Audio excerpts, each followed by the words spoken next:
Assalamualaikum warahmatullahi wabarakatuh. Selamat siang semua. Salam kenal, saya dengan Riri Yakub. Terima kasih buat Kohab yang sudah mengajak saya untuk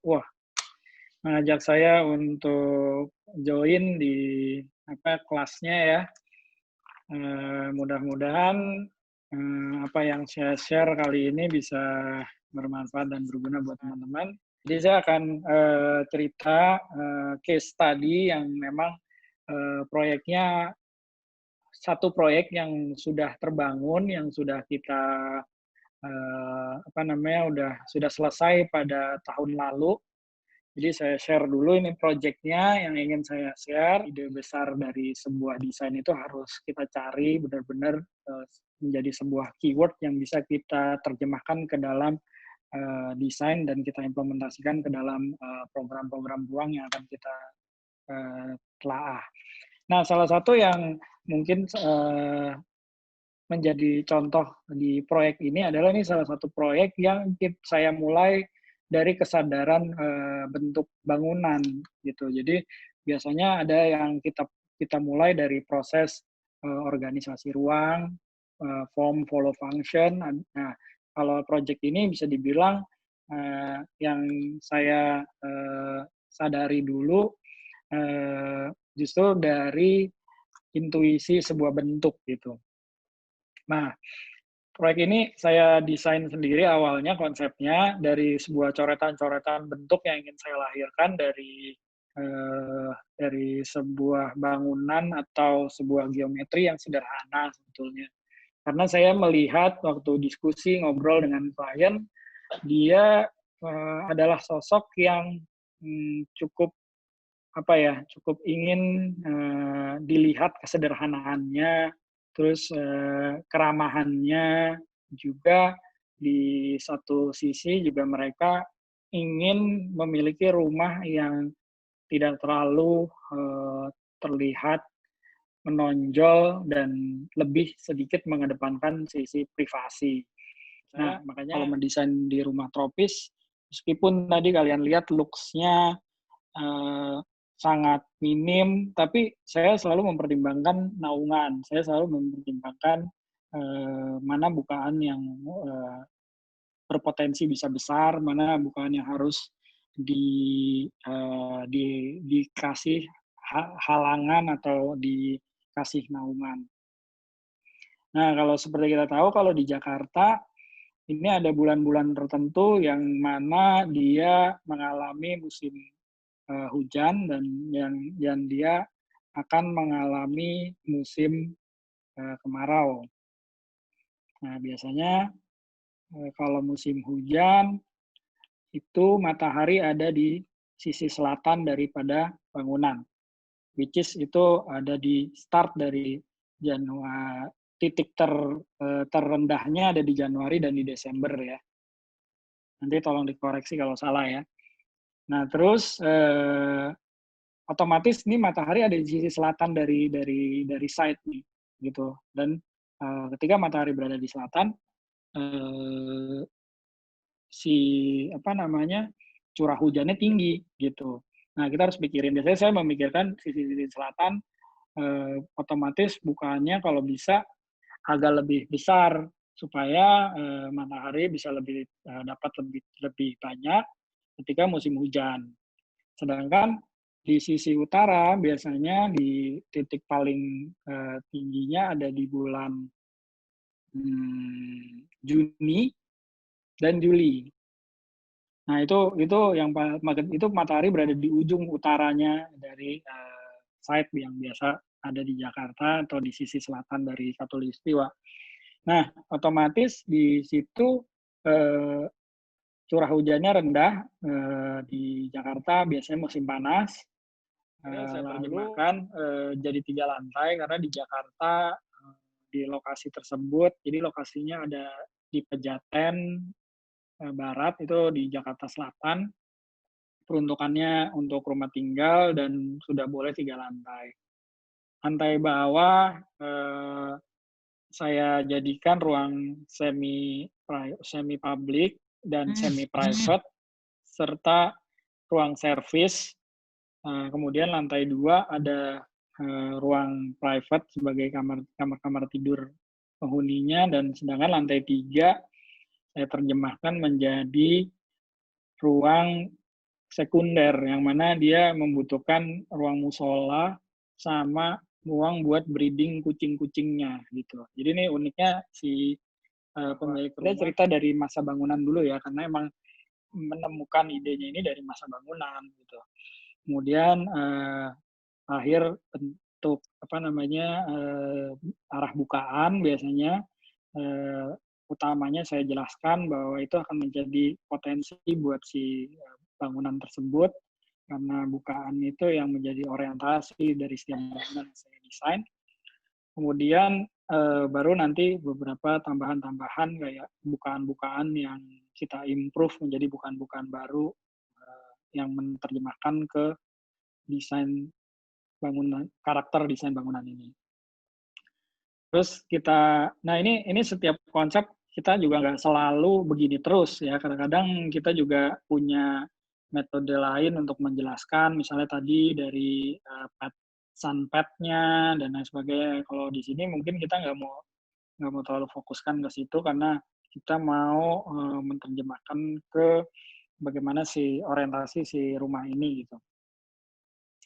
Nah, ini sudah kita sintesakan desainnya, idenya bagaimana bisa menciptakan batas-batas privasi terhadap rumah ini, tapi rumah ini tetap punya potensi view dan bukaan yang bisa memasukkan cahaya dan udara ke dalam ke desain layout-nya.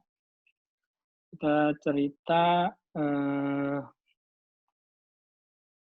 zonasi, kemudian baru kita jelasin layout. Nah, ini biasanya klien di sini baru melotot nih, baru dia ngeh, baru wah nih ini yang bisa saya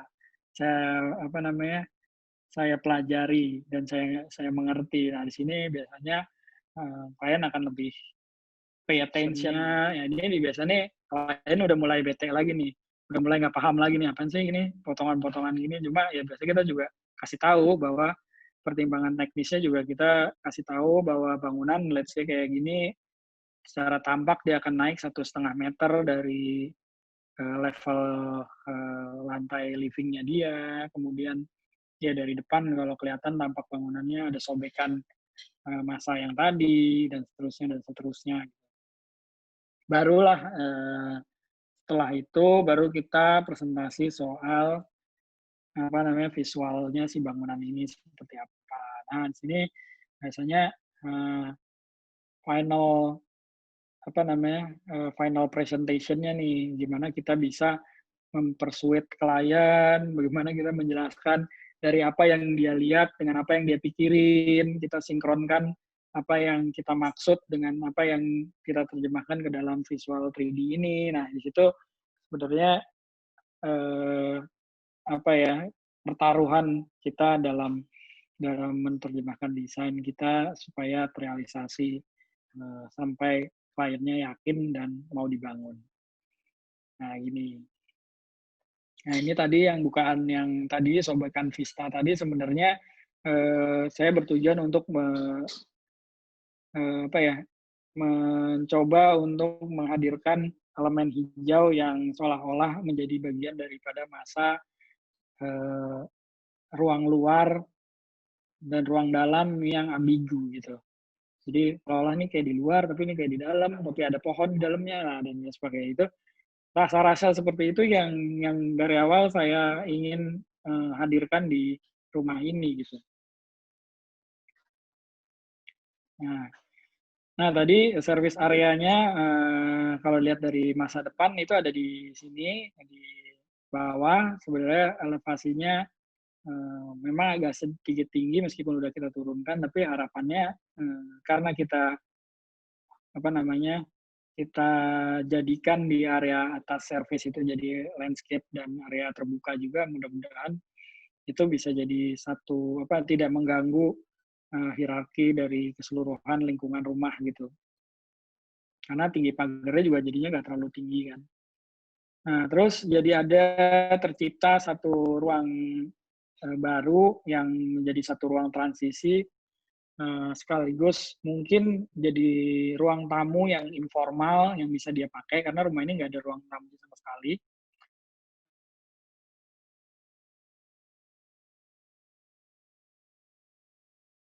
Ruang transisi sekaligus mungkin jadi ruang tamu yang informal yang bisa dia pakai karena rumah ini nggak ada ruang tamu sama sekali. Eh, jadi ruang tamunya jadi kayak amphitheater gitu di depan taman samping yang saya jadikan bukaan dari awal. Kemudian ya dia kalau menerima tamu-tamu yang mungkin jarang atau tidak dekat, bukan keluarga, dia bisa bisa taruh di situ. Bisa dia dia apa namanya dia terima di situ. Kalau tamu-tamu yang udah keluarga dan sebagainya mungkin bisa langsung masuk ke dalam rumah. Nah ini apa namanya apa ya?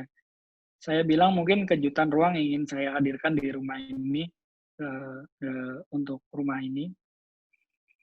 Nah, ya itu tadi kenapa menganalisis apa peredaran matahari tadi ya sebenarnya untuk menciptakan bukaan-bukaan potensi-potensi bukaan yang bisa kita taruh di mana aja, di sudut mana aja. Nah, terutama kalau misalnya kayak di rumah ini, selain tadi di sisi timur, sisi barat, nah sisi selatannya yang tadi curah hujannya cukup tinggi, kemungkinan masih ada potensi untuk dikasih bukaan supaya crossfan-nya di dalam rumah ini tetap tercipta gitu. Tapi kita tahu bahwa itu sisi selatan dan itu sisi belakang yang mana juga tembok perimeter juga akan tinggi. Jadi untuk di rumah ini kayaknya sisi selatannya bukan sesuatu yang menjadi masalah gitu karena curah hujan tadi. Jadi saya masih berani untuk kasih bukaan pintu-pintu jendela kaca dengan opening sampai lantai gitu. Jadi kalau hujan pun juga kan tempias-tempiasnya nggak terlalu besar kalau nggak lebat ya. Ya sedikit banyak ada beberapa excuse yang harus kita nggak mungkin semuanya bisa kita apa namanya kita terjemahkan atau kita akomodir. Nah ini tadi di kamar tidur utama eh, apa ya kejutan seperti ini yang ingin saya hadirkan untuk menghadirkan visual akses keluar dari dalam kamar. Jadi dia punya dua jendela, yang mana jendela satu bisa menjadi satu apa bisa berfungsi sebagai jendela yang bisa mengontrol langsung keluar dari sudut yang sempit dari bangunannya. Kemudian jendela yang satu yang mungkin bisa dibuka setiap hari, yang memang sudah ada barrier dinding tinggi yang bisa menjaga privasi si apa namanya si penghuni rumah, si orang tuanya gitu, yang memang istrinya butuh banget privasi karena dia pengen apa namanya ketika dia tidak pakai hijab dia bisa mengeksplor rumahnya dengan tanpa harus takut terganggu gitu atau tidak nyaman. Nah, kurang lebih kayak gitu konsep awalnya. Kemudian dari konsep awal ini kesempatan pertama kliennya agak shock dengan desain yang saya buat karena sebenarnya harapannya tidak outputnya tidak se minimal ini, tapi kira saya mencoba untuk menjelaskan sudut pandang saya sebagai arsitek. Kemudian saya juga sebenarnya mengambil keputusan ini juga karena saya mempertimbangkan anggaran budget yang memang waktu dari awal dia sudah ceritakan ke kita karena apa namanya setiap pemilihan material atau eksekusi detail itu pasti konsekuensinya di budget. Saya selalu memikirkan itu untuk menjaga supaya bangunan yang saya ciptakan itu dari awal visible untuk dibangun gitu.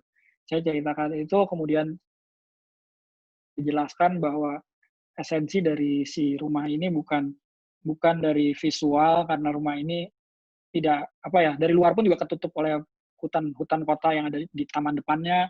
Kemudian karakter penghuninya yang sangat humble dan tidak perlu harus ditunjukkan kemewahan dari bangunan. Akhirnya proposal awal ini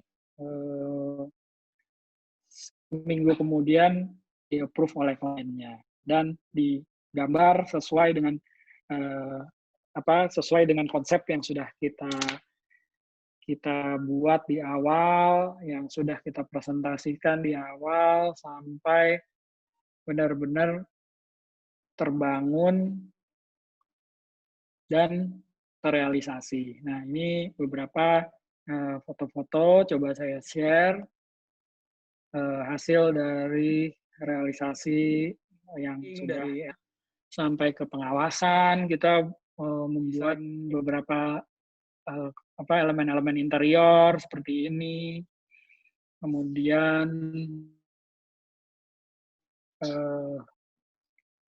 nah ini saya mau kasih lihat. Nah ini adalah bayangan saya, vision saya ketika saya mendesain ini di kamar tidurnya ruang private dengan ruang semi public yang mungkin tidak diduga oleh orang-orang yang memang belum tahu rumah ini gitu. Ternyata di kamar tidurnya bisa ngintip orang-orang yang masuk ke dalam rumah. Nah, ini di living room-nya. Akhirnya living room-nya dia memutuskan untuk tidak menggunakan TV. Kemudian ya udah jadi ruang kumpul aja dan ruang makan yang langsung terintegrasi. Sedangkan dia juga punya meja breakfast yang langsung ya karena ini dia nggak punya pembantu tetap, jadi yang menggunakan dapur ini juga langsung penghuni. Jadi dari awal saya pengen ada elemen air.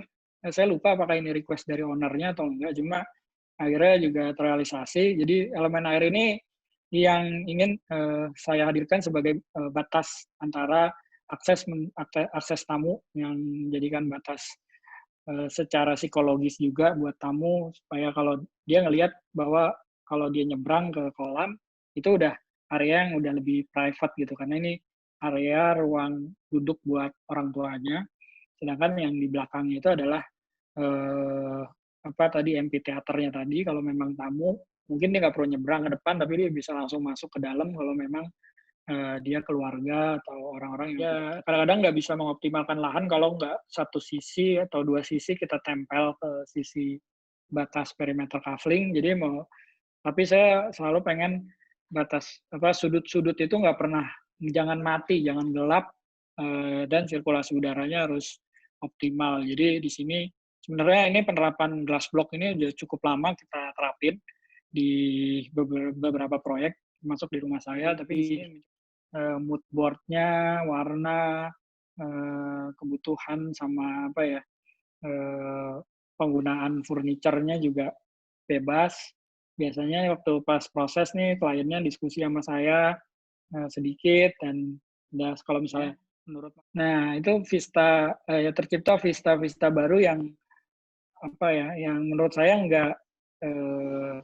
nggak normatif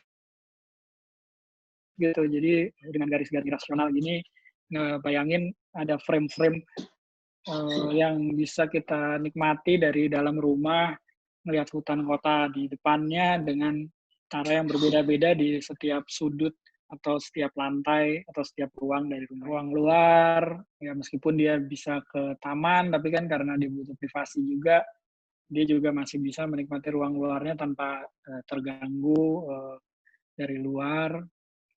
Terus ya ini hubungan antara bukan dari material maupun dari identitas mahalnya penggunaan material-material yang ditempel dalam bangunan, tapi lebih ke bagaimana dia bisa mendapatkan ruangan-ruangan yang terhubung dan terkoneksi langsung dengan ruang luar, dan dia bisa menikmati ruang luar itu tanpa dia terganggu privasi maupun kenyamanannya. Kurang lebih seperti itu presentasinya. Mudah-mudahan cukup menginspirasi dan dapat insight tambahan buat teman-teman. Dan terima kasih Mas Riri untuk ilmunya, sharing-sharing dan pengalamannya. Ini suatu apa ya, sesuatu yang luar biasa sih Kohab bisa mengundang Mas Riri, dan semoga next-nya bisa ketemu di Medan ya. Bisa ketemu di Kohab.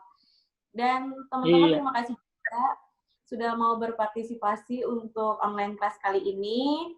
Semoga apa yang dibagikan itu bisa nantinya bermanfaat untuk teman-teman. Dan walaupun di rumah aja, jangan lupa tetap produktif. Masih ada beberapa online class lagi ya, sampai tanggal 18 Mei kita masih ada beberapa online class lagi yang bisa teman-teman ikuti. Jadi nanti boleh langsung aja lihat di Instagramnya Kohab, @hello_kohab, dan mungkin mau lihat kegiatannya Kohab itu ada apa aja, itu bisa langsung ke YouTube-nya Kohab di Kohab Coworking Space ya. Dan untuk hari ini sampai di sini untuk kelas kita. Terima kasih semuanya. Stay safe, stay positif. Bye. Have a nice day. Oke. Terima kasih Mbak Diah, Kohab, dan teman-teman semua. Makasih udah dengar. Mudah-mudahan berguna, bermanfaat, dan bisa diimplementasikan semua informasi yang saya hadirkan gitu. Terima kasih. Stay safe semua. Selamat sore.